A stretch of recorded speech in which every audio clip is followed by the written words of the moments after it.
నమస్కారం పీసీఎన్ వార్తలకు స్వాగతం. వార్తల్లోని వివరాలు. తిరుమల శ్రీవారిని ఈ రోజు ఉదయం వీఐపీ విరామ సమయంలో పలువురు ప్రముఖులు దర్శించుకున్నారు. స్వామివారిని దర్శించుకున్న వారిలో మాజీ మంత్రి అవంతి శ్రీనివాస్, ఏపీ స్పీకర్ అయ్యన్న పాత్రుడు వేరువేరుగా స్వామివారి సేవలో పాల్గొని మొక్కులు చెల్లించుకున్నారు. శ్రీవారి దర్శనార్థం తిరుమలకు విచ్చేసిన వీరికి ఆలయ అధికారులు స్వాగతం పలికి దర్శన ఏర్పాట్లు చేశారు. అనంతరం రంగనాథ మండపంలో వేద పండితులు వేద ఆశీర్వచనం చేసి స్వామివారి తీర్థ ప్రసాదాలను అందజేశారు. అందరికీ నమస్కారం.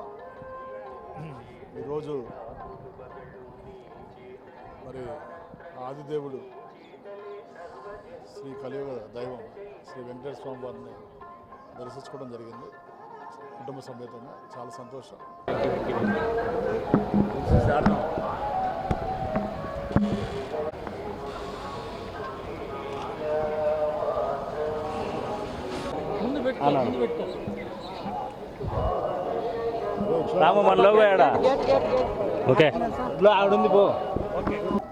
అందరికీ నమస్కారం అండి. ఈరోజు స్వామివారి దర్శనం కోసం ప్రత్యేకంగా రావడం జరిగింది.